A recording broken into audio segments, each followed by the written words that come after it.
नमस्कार, आप देख रहे हैं जनता टीवी। मैं हूं आपके साथ अमन त्रिपाठी। खबरों के सिलसिले में वक्त है 2 मिनट में 10 बड़ी खबरों का। पूर्व सीएम हरीश रावत आज करेंगे सीएम आवास का घेराव। किसानों की समस्याओं को लेकर सीएम आवास का घेराव। पूर्व सीएम हजारों किसानों के साथ करेंगे सीएम आवास का कूच। हल्द्वानी में ग्रामीणों ने खाद्य विभाग पर लगाया आरोप। चावल की गुणवत्ता पर खड़े किए सवाल, जांच की रखी मांग। रुड़की नगर निगम में एम्स चिकित्सकों ने अंगदान के प्रति लोगों को किया जागरूक। सेवा पखवाड़े के तहत कार्यक्रम में पहुंचे चिकित्सक। हल्द्वानी में लगातार बढ़ रहा आवारा पशुओं का आतंक। पिछले 6 महीने में 100 से ज्यादा मामले आए सामने। देहरादून में हाउस टैक्स न देने पर नगर निगम ने जारी किया नोटिस। 600 लोगों को दी गई ड्यू डेट से पहले टैक्स भरने की चेतावनी। हरिद्वार में श्री चंद भगवान की जयंती पर शोभा यात्रा में स्वामी रामदेव ने लिया हिस्सा। बाबा रामदेव ने सनातन पर बयानबाजी का किया विरोध। कहा, भेदभाव और दोष से मुक्त है सनातन। देहरादून में डेंगू ने पसारे अपने पांव। मरीजों की संख्या में हो रही लगातार बढ़ोतरी। बीमारी की वजह से बकरी के दूध की बढ़ रही है मांग। हरिद्वार में लोकतांत्रिक जनमोर्चा की ओर से लगेगी महारैली। हजारों की संख्या में किसान होंगे शामिल। मांगों को लेकर मुख्यमंत्री के नाम सौंपेंगे ज्ञापन। रामनगर में पर्यटन कारोबारियों ने किया विरोध। डे विजिट के रेट 3 गुना करने पर जताई नाराजगी। कॉर्बेट डायरेक्टर से की मुलाकात। देहरादून के बसंत विहार में गैराज में लगी आग। जानमाल को कोई नुकसान नहीं। फायर ब्रिगेड की टीम ने आग पर पाया काबू।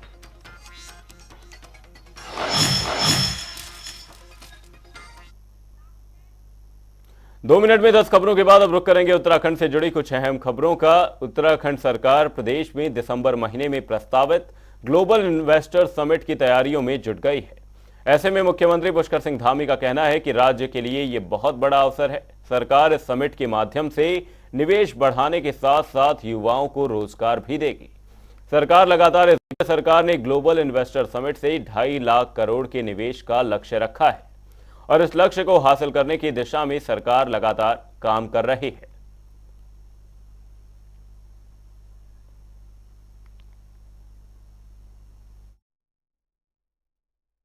एक हमारे लिए बहुत बड़ा अवसर है और इस अवसर को हम लोग पूरी तरह से उत्तराखंड राज्य के हित में, यहाँ के रोजगार के लिए, यहाँ के निवेश के लिए लोगों की बहुत संभावनाएं हमारे सामने आई हैं। बहुत सारे उनके प्रस्ताव आए हैं। उन सभी के अनुरूप हम काम कर रहे हैं और हमें उम्मीद है कि ये हमारा ग्लोबल इन्वेस्टर समिट ऐतिहासिक होगा और एक बड़ा निवेश आएगा और बड़े निवेश के साथ उत्तराखंड के नौजवानों को, युवाओं को उत्तराखंड के अंदर रोजगार के लिए भी एक बड़ा अवसर इससे पैदा होगा।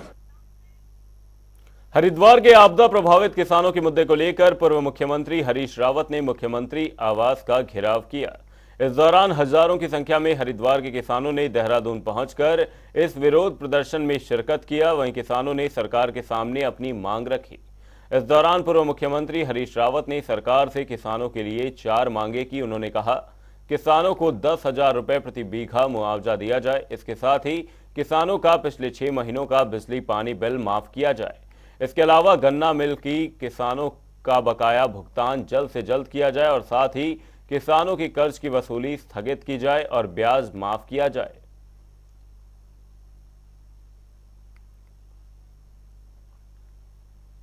एक किसानों का दर्द है जिसको हम लेकर के चल रहे हैं। एक किसानों का दर्द है जिसको लेकर के चल रहे हैं। संघर्ष किसानों के लिए संघर्ष। और 15-20 अक्टूबर तक यदि किसानों की मांग नहीं मानी गई तो हम नेशनल हाईवे और फिर देहरादून।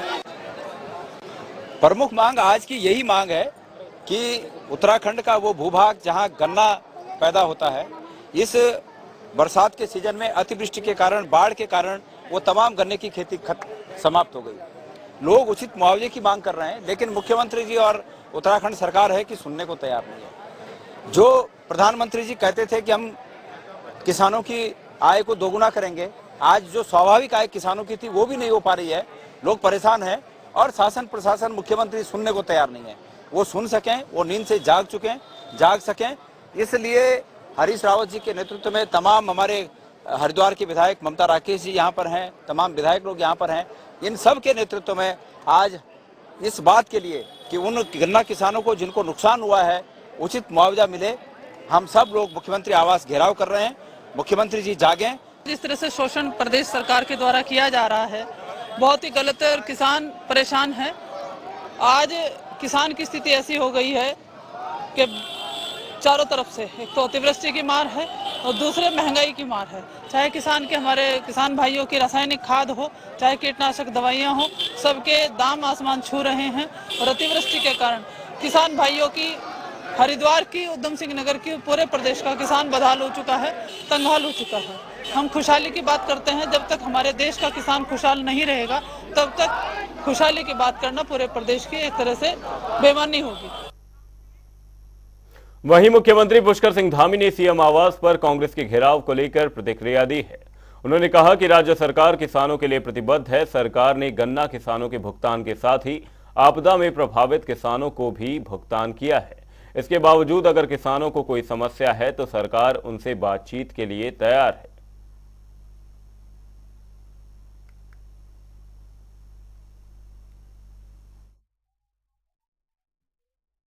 गन्ना किसान हो या हमारे अन्य किसान हो, धान के किसान हो, सभी किसानों के लिए हमारी सरकार प्रतिबद्ध है। हम काम कर रहे हैं और किसानों का हमने समयबद्ध तरीके से भुगतान किया है। गन्ना किसानों का भुगतान किया है, चरणबद्ध तरीके से हम काम कर रहे हैं। अभी अगर चूँकि कहीं पर भी कोई ऐसी स्थिति हो कि जिससे किसानों को किसी प्रकार की परेशानी हो रही है तो हम लोग वार्ता करने के लिए हमेशा किसानों के लिए तैयार हैं। बागेश्वर सीट से नवनिर्वाचित विधायक पार्वती दास ने पद एवं गोपनीयता की शपथ ली। आज विधानसभा स्थित कार्यालय विधानसभा अध्यक्ष ऋतु खंडूरी भूषण ने विधायक को शपथ दिलाई।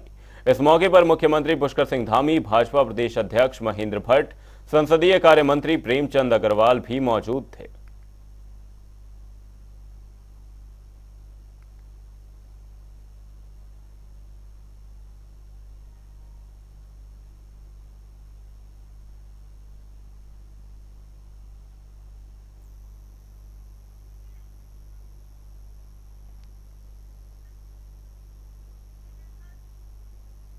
उत्तराखंड के एकमात्र सबसे बड़े आयोजन 8वें इंटरनेशनल फिल्म फेस्टिवल का आगाज 22 सितंबर से देहरादून में स्थित सिल्वर सिटी में हो चुका है। वहीं राजधानी के निजी होटल में फिल्म अवार्ड कार्यक्रम के दौरान पिछले साल की तरह इस साल भी कई सितारों, फिल्म डायरेक्टर, प्रोड्यूसर, सिंगर आदि से उत्तराखंड की जनता रूबरू हुई।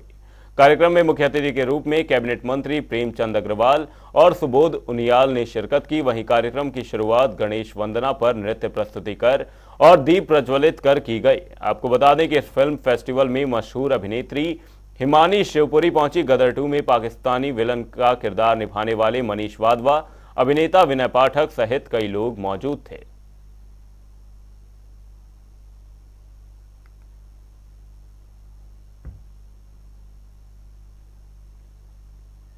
बहुत अच्छी बात है ये फेस्टिवल्स होने, यानी हमारे सिनेमा को कितना आगे लेके जाया जा रहा है, वो भी इंटरनेशनल, यानी जगह जगह से फिल्में आई हैं। मैं चाह रहा था कि मैं सारी फिल्में देख पाऊँ, बस टाइम का कुछ शॉर्टेज है, क्योंकि आप जितना देखते हैं सिनेमा उतना सीखते हैं, ये हमारे लिए है। और बाकी जितने सारे लोग आ रहे हैं जो इसमें पार्ट ले रहे हैं, सबको बहुत बहुत बधाई। बहुत शानदार, और जितना उत्साह और तालियां, हिम्मत, हौसले लोगों ने बढ़ाए, साथ में उत्तराखंड गवर्नमेंट ने जिस तरह से सहयोग भी किया, और अपने जैसा इंसान अपने बच्चे को प्यार करता है उसी तरह से सरकार ने कलाकारों को, कला की महत्ता को, कला के इम्पोर्टेंस को, कला के प्रति जो आकर्षण है उत्तराखंड के खासतौर से नौजवान युवक युवतियों को, उनको प्रोत्साहित करने के लिए न सिर्फ यहाँ शूटिंग की फैसिलिटी बढ़ाने का फैसला लिया है। देखिए, जैसा कि मैं हूँ उत्तराखंड की बेटी हूँ, तो उत्तराखंड में जो भी होता है सांस्कृतिक एटलीस्ट उसमें मैं कोशिश करती हूँ कि मैं हमेशा, जैसा आपने कहा, शिरकत करूँ। और वैसे भी मैं मौके ढूंढती हूँ देहरादून आने के, क्योंकि मुझे अपने, जैसे कहते हैं कि देश, जैसे हम लोग तो विदेश में है, बम्बई में रहते हैं, तो इतनी याद आती है, खुद लगती है हमारे पहाड़ के। तो जैसी मौका मिलता है तो मैं दौड़ी चली आती हूँ। लगभग हर महीने, हर दूसरे तीसरे महीने कोई ना कोई बहाने, नहीं तो खुद ही अपने परिवार से मिलने के लिए आ जाती हूँ।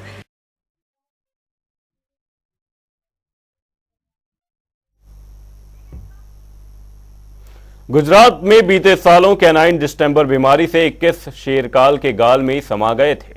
कैनाइन डिस्टेंपर डॉग्स की ओर से फैलने वाला रोग है जो मांसाहारी जीवों में फैलता है, जिसको लेकर अब कॉर्बेट प्रशासन उत्तराखंड में पहली बार रिसर्च करने जा रहा है, जिसको लेकर भारत सरकार को प्रस्ताव भेजा जा रहा है, जिससे कि कॉर्बेट के बाघों और गुलदारों को सुरक्षित रखा जा सके।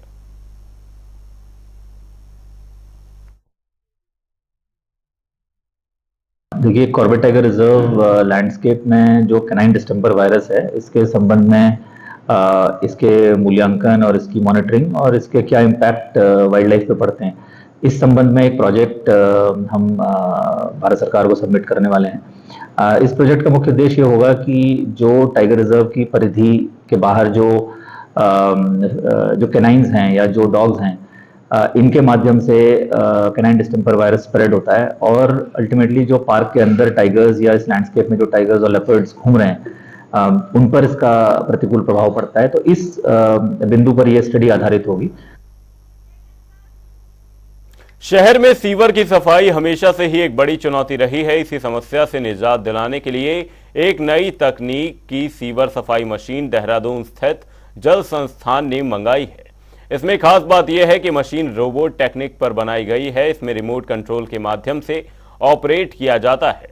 इस दौरान सहायक अभियंता राघवेंद्र डोभाल ने कहा कि जल संस्थान और स्मार्ट सिटी के माध्यम से सीवर क्लीनिंग रोबोटिक मशीन का प्रिक्योरमेंट अभी गतिमान है।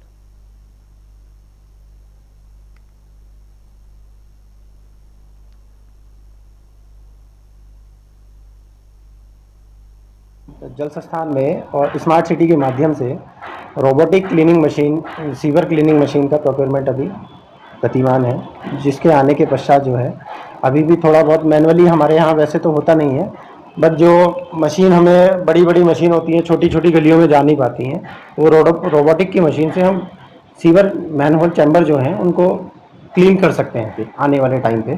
तो ये जल्दी ही प्रोक्योरमेंट इसके अभी चालू है और प्रोक्योरमेंट के बाद आपका ये जल्दी ही हमारा मतलब देहरादून में और हमारे उत्तराखंड में ये चालू हो जाएगा। मुख्यमंत्री पुष्कर सिंह धामी ने लोकसभा और विधानसभाओं में महिलाओं के लिए 33% आरक्षण का प्रावधान करने वाले नारी शक्ति वंदन विधेयक के बाद राज्यसभा में भी पास होने पर प्रधानमंत्री मोदी का आभार व्यक्त किया है। सीएम मोदी ने कहा कि देश में मातृशक्ति के उत्थान की दिशा में यह सराहनीय कदम है। वहीं प्रदेश की मातृशक्ति की ओर से प्रधानमंत्री नरेंद्र मोदी का इसके लिए आभार है।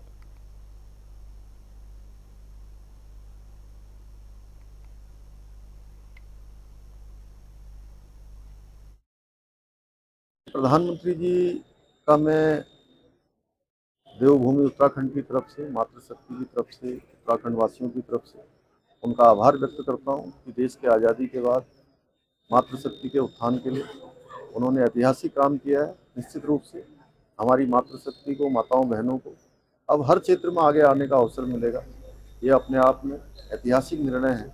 इसके लिए माननीय प्रधानमंत्री जी का हृदय से अभिनंदन है। खबरों के सिलसिले में वक्त है एक छोटे से ब्रेक का। ब्रेक के उस पार खबरों का सिलसिला रहेगा जारी।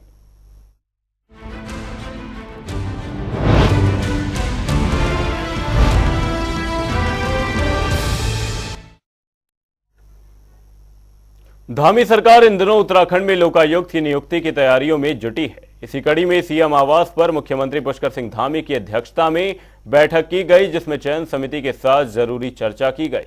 सीएम धामी ने बताया कि बैठक में सभी पहलुओं पर चर्चा की गई है और जल्द ही सर्च कमेटी का भी गठन किया जाएगा।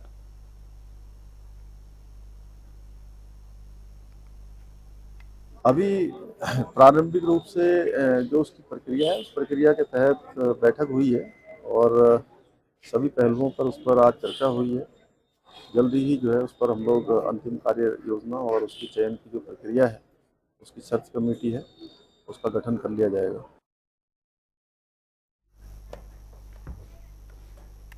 मुख्यमंत्री पुष्कर सिंह धामी ने उत्तराखंड अधीनस्थ सेवा चयन आयोग के माध्यम से चयनित सचिवालय सुरक्षा दल के 15 रक्षकों को नियुक्ति पत्र बांटे।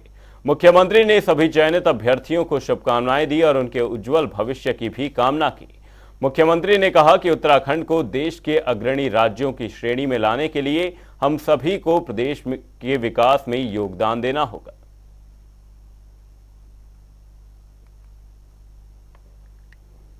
यूसीसी का कार्यकाल बड़ा है और इस कार्यकाल में हमें पूरी उम्मीद है कि हमको संकलन मिल जाएगा और संकलन मिलते ही हम उसको लागू करने की दिशा में आगे बढ़ेंगे। उत्तराखंड में यूसीसी पर सुझाव देने वाली विशेषज्ञ कमेटी का कार्यकाल 27 सितंबर को खत्म होना था, लेकिन अब इस कमेटी के कार्यकाल को 4 महीने के लिए और बढ़ा दिया गया है। गृह विभाग की ओर से इसके आदेश जारी किए गए हैं। बता दें कि इस 5 सदस्य वाली कमेटी का गठन यूसीसी का ड्राफ्ट तय करने के लिए किया गया था और रिपोर्ट देने के लिए कमेटी को 6 महीने का समय दिया गया था, जिसे पहले भी 2 बार बढ़ाया जा चुका है। इस बार भी रिपोर्ट नहीं मिलने के कारण अब एक बार फिर 4 महीने के लिए कार्यकाल को बढ़ाया गया है। वहीं सीएम का कहना है कि सरकार को पूरी उम्मीद है इस बार समिति यूसीसी का ड्राफ्ट सरकार को सौंपेगी।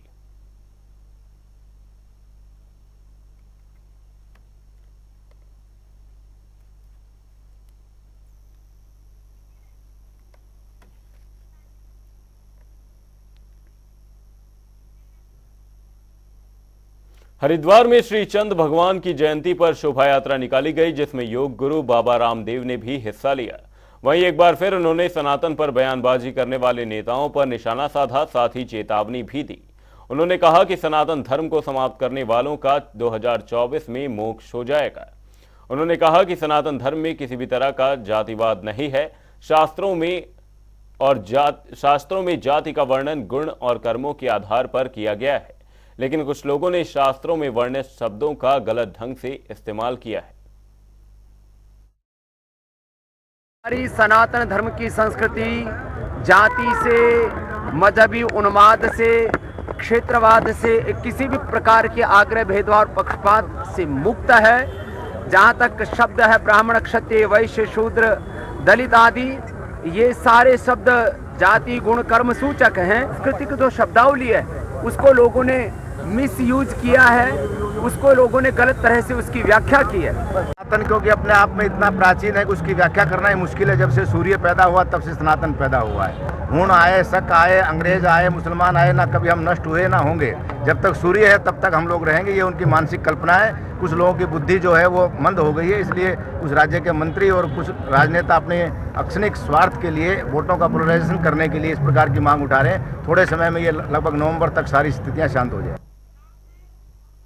उत्तराखंड में इस साल 4 धाम यात्रा की शुरुआत अप्रैल महीने से ही हो गई थी। 22 अप्रैल को यमुनोत्री और गंगोत्री धाम के कपाट खोले गए थे, जबकि बाबा केदारनाथ के कपाट 25 अप्रैल को खोल दिए गए थे। तो वहीं बद्रीनाथ धाम के कपाट 27 अप्रैल को खोले गए। यात्रा में अब तक तकरीबन 42 लाख के करीब श्रद्धालु दर्शन के लिए पहुंच चुके हैं। वहीं मानसून की रफ्तार कम होने पर अब श्रद्धालुओं की संख्या में बड़ा इजाफा होने की उम्मीद जताई जा रही है। बद्री केदार मंदिर समिति के अध्यक्ष अजेंद्र अजय का कहना है कि सरकार ने इस बार यात्रा को देखकर बड़े स्तर पर व्यवस्थाएं की थी, जिस वजह से यात्रियों की संख्या काफी अच्छी रही है।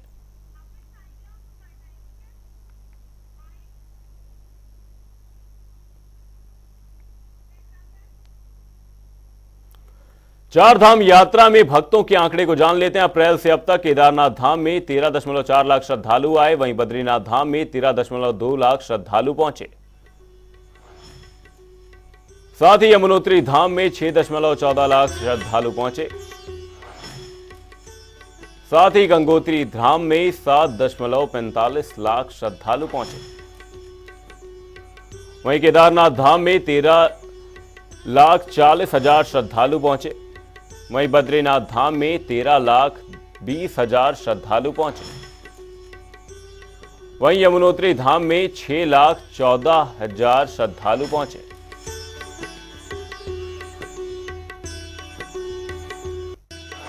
देखिए, इस वर्ष धामों के कपाट अप्रैल माह के अंतिम सप्ताह में श्रद्धालुओं के लिए खोल दिए गए थे और जो पीक सीजन होता है मई जून में, उसमें श्रद्धालुओं की संख्या का एक नया रिकॉर्ड कायम हुआ है।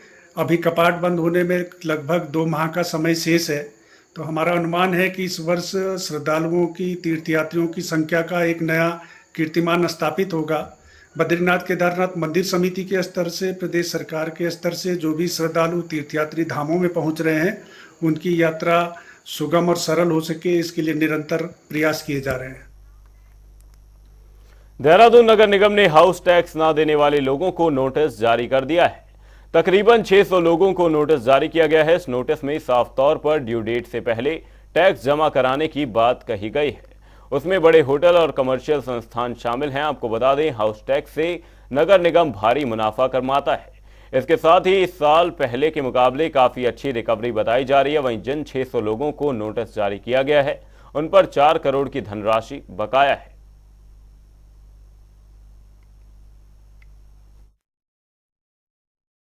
सारे लोग हैं जिनको हम लोगों ने नोटिस दिए हैं, जो कि अरियर्स में ऑलरेडी आ रखे हैं, जिन्होंने पूर्व वर्षों के भी हाउस टैक्स जमा नहीं करवाए हैं। इस प्रकार के 600 नोटिस हम लोगों ने डिस्ट्रीब्यूट किए हैं। ये बड़ी संपत्तियां हैं। इसके अतिरिक्त जो छोटी संपत्तियां होंगी उसमें भी संख्या काफ़ी ज़्यादा है, लोग जो हाउस टैक्स जमा नहीं कर रहे हैं। हमारी सभी से अपील है कि हमने इस पूरे प्रोसेस को काफ़ी सुविधाजनक बना दिया है। पूर्व राज्य मंत्री मोहम्मद अयाज के नेतृत्व में सैकड़ों कांग्रेस कार्यकर्ता देहरादून के लिए रवाना हो गए हैं, जहां वो मुख्यमंत्री आवास का घेराव करने वाले हैं। इस दौरान कांग्रेस कार्यकर्ताओं ने जहां हरीश रावत और कांग्रेस पार्टी के जिंदाबाद के नारे लगाए, तो वहीं बीजेपी सरकार के खिलाफ भी जोरदार नारेबाजी की। इस दौरान पूर्व राज्य मंत्री मोहम्मद अयाज ने प्रदेश सरकार पर आरोप लगाया कि सरकार जनविरोधी काम कर रही है। बीजेपी सरकार किसान विरोधी है, जो तमाम मोर्चों पर विफल साबित हो चुकी है। आज जो है माननीय हरीश रावत जी के नेतृत्व में किसानों के साथ जो प्रदेश सरकार ने खिलवाड़ किया है, जो मुआवजे की जो रकम है वो 1100 रुपये प्रति बीघा देने का जो प्रदेश सरकार का निर्णय था, वो बिल्कुल ही गलत है। किसान के साथ ये एक मजाक है और बहुत ही भद्दा मजाक है। अगर जिला हरिद्वार की आप बात करें, हरिद्वार जिले के किसानों के नुकसान की बात करें, तो यहाँ किसान को जो है 70 से 75% उसकी फसलें बर्बाद हो चुकी हैं। गन्ने की फसल हो, चाहे वो धान हो, चाहे वो पशुओं का चारा हो, पूरी तरीके से फसल तबाह हो गई है।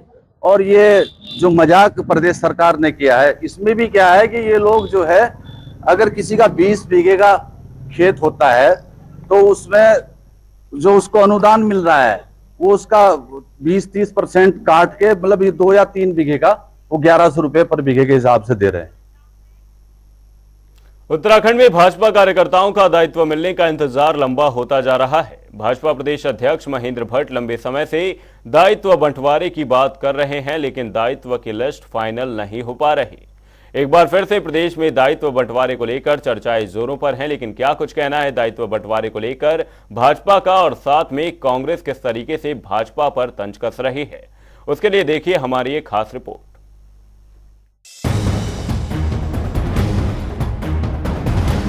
उत्तराखंड में भाजपा कार्यकर्ताओं का दायित्व बंटवारे का इंतजार लगातार बढ़ता ही जा रहा है। ऐसे में कहा जा सकता है कि बीजेपी की तरफ से जहां लगातार समय समय पर यही बयान सामने आते रहे कि जल्दी दायित्व बंटवारे कर दिए जाएंगे, लेकिन अभी तक ऐसा हो नहीं पाया, जिसे कहा जा सकता है कि भाजपा नेताओं के इंतजार की सीमा भी अब जवाब देने लग गई है। लेकिन भाजपा प्रदेश अध्यक्ष महेंद्र भट्ट का कहना है कि श्रद्धा पक्ष से पहले दायित्व बंटवारे को लेकर लिस्ट जारी हो जाएगी। देखिए, ऐसा है कि माननीय मुख्यमंत्री से हमारी बातचीत हो चुकी है, बहुत जल्दी खुशखबरी मिलने वाली है। बीजेपी प्रदेश अध्यक्ष महेंद्र भट्ट जहां लगातार यही बयान देते हुए नजर आए हैं कि जल्द ही दायित्वों का बंटवारा हो जाएगा, वहीं बीजेपी कार्यकर्ताओं की उम्मीद उनके बयान से जाग तो जाती है, लेकिन समय बीतने के साथ ही फिर उम्मीदें धूमिल होने लग जाती है। लेकिन कांग्रेस का कहना है कि बीजेपी के भीतर बड़ा अंतर्द्वंद चल रहा है, जिस वजह से बीजेपी ना तो दायित्व बांट पा रही है और ना ही मंत्रिमंडल का विस्तार कर पा रही है। भारतीय जनता पार्टी के अंदर जबरदस्त सिरफुटबल है और वो तय नहीं कर पा रहे हैं कि किसको दायित्व दें, किसको नहीं दें।